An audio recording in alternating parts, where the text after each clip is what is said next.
कोई कानून नियम है, कायदा है या नहीं है, संविधान है या नहीं है? ये राजनीति होती है। ये राजनीति सत्ता के लिए तुम किसी भी हद तक चले जाओगे, कुछ भी करोगे सत्ता के लिए। अरे मेरे से दुश्मनी है, मेरे को गालियां दे लो यार, दिल्ली के लोगों का इलाज तो मत रोको कम से कम।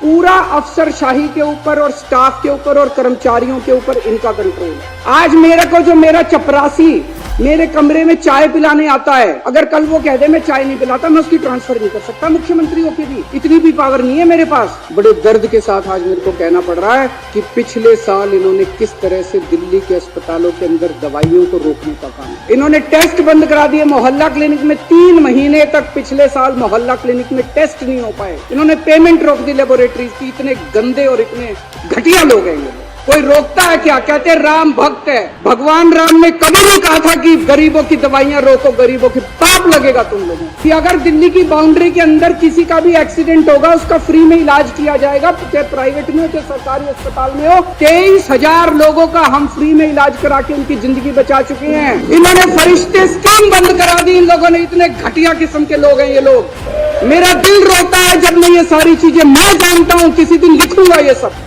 कि किस तरह से भारतीय जनता पार्टी के लोगों ने कितने घटिया स्तर के ऊपर इन लोगों ने काम। फाइनेंस डिपार्टमेंट पैसा नहीं दे रहा जल बोर्ड का। 6 महीने से पैसा नहीं मिला जल बोर्ड को। जल बोर्ड चलेगा कैसे? धमकी दी जा रही है कि फाइनेंस डिपार्टमेंट के प्रिंसिपल सेक्रेटरी को धमकी दी जा रही है, खबरदार अगर तूने पैसा दिया। लोग एक प्रश्न पूछने लगे हैं, क्या मोदी जी केजरीवाल को खत्म करना चाहते हैं? आज पूरे देश के अंदर बीजेपी का सबसे बड़ा चैलेंजर आम आदमी पार्टी है। 2024 के अंदर बीजेपी अगर नहीं हारी लोकसभा चुनाव, तो 2029 के अंदर आम आदमी पार्टी इस देश को बीजेपी से मुक्ति दिलाएगी।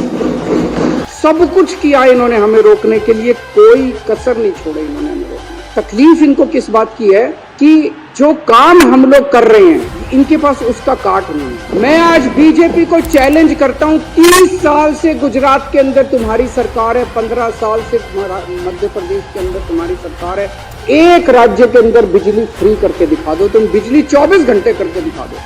शिक्षा के लिए जाना जाता है दिल्ली को कि स्कूल बड़े अच्छे हो गए, और इनके स्कूलों को उठा के देख लो। गुजरात, मध्य प्रदेश, उत्तर प्रदेश के स्कूलों को उठा के देख लो, क्या हालत बना रखी। मैं चैलेंज करता हूं बीजेपी को, इतने सारे स्कूल तो छोड़ो, 10 स्कूल तुम अपने गुजरात में, मैं तो इतना घूमा गुजरात में चुनाव पर, एक स्कूल नहीं मिलता था जो इन्होंने ठीक किया। 30 साल के अंदर तुमसे एक स्कूल ठीक नहीं हुआ।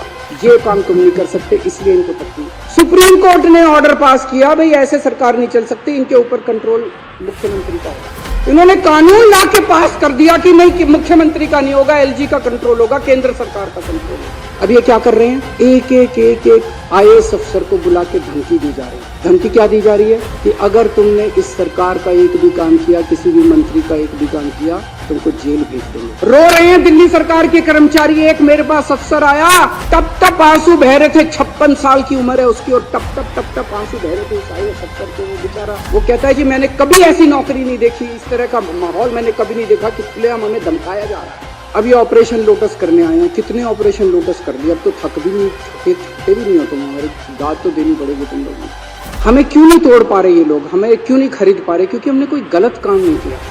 आप सब लोगों को, इतने सारे लोगों को इन्होंने अप्रोच किया। मैं सलाम करता हूँ आप लोगों को कि क्या गजब के लोग हो आप लोग। टूटे नहीं आप, टूटे नहीं। आप ही मेरी ताकत हो।